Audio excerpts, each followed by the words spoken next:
I want you guys to raise your hand if you've ever been to the zoo. Okay, good. Have any of you ever been to the African part of the zoo? All right, what kind of animals did you see in there? Summer, just give me one. Giraffe. Lyndon? Lion? Lexi? Tiger, okay. Maya? Zebra?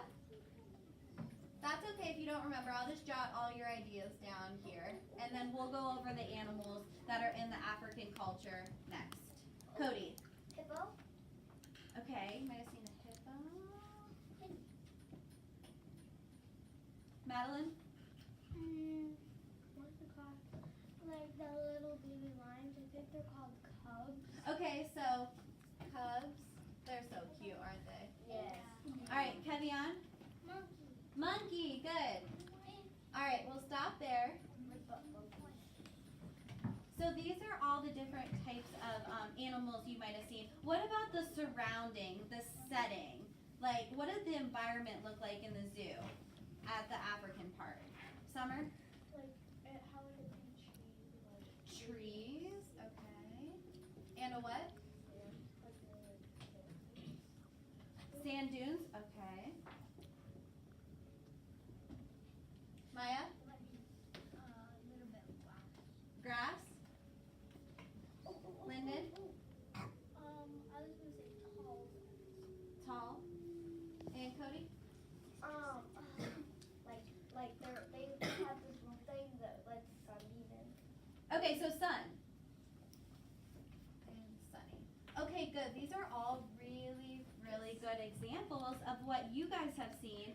And now that you've seen those things, we're going to talk about the African culture and we're going to relate that back to our fables. Okay? So first I want to talk to you guys about how they communicate, how they use these stories to communicate, all right?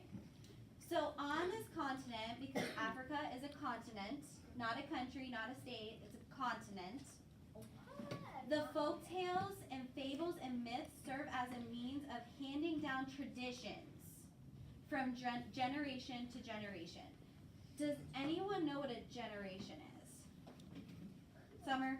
Like your mom and dad was like a whole different generation than you. Good. Like you're younger and like they're older. Yes. Good. So a generation would be like your great-great-great-grandparents, grandparents, you, your kids' kids, like those are all different generations. And what they do with folktales is they pass these on from generations to generations, okay? But the thing about passing these folktales down is that it's just like if Malia told Lexi a story, then Lexi told Landon, Landon told Cody, Cody told Gabe, Gabe told me. The story is going to change up a little bit, right? So these stories that started in Africa got passed around and now they're told all over the world, but some of them are different, okay? Or like they have different characters or different lessons, okay? Speaking of lessons, what was that word called for a lesson or a moral of a story? Jaden, do you remember what a lesson or a moral is? Oh.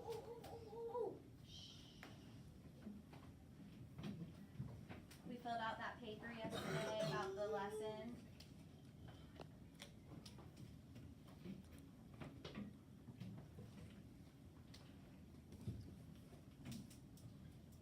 You forgot? Okay, that's fine. Lexi?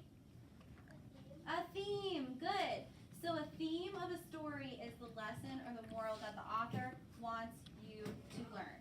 Okay? And remember, fables and myths both have lessons in them that you can take away. So this says, in African culture, folk tales prepare young people like you guys, and even me, for life, as there are many lessons to be learned from these tales. So everybody can benefit from these, no matter how old you are, but especially young children like you guys. because you can learn these lessons and then apply them to the rest of your life. Okay? And then they were spread around orally, so by talking. All right? So now we're going to talk about the nature, the fun stuff. So you guys came up with some really good examples, and this is what I found online. It says, in African folktales, the story reflects the culture where the animals live.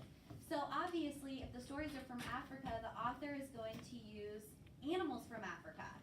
And it says this includes monkeys, elephants, so we'll add elephants here, giraffes, lions, zebras, crocodiles, and rhinoceros. Hippos aren't. So giraffe, zebra, lion, and monkeys, and elephants. Elephants are the big. And And crocodiles. Rhinos. Rhinos too. I don't know if rhinos are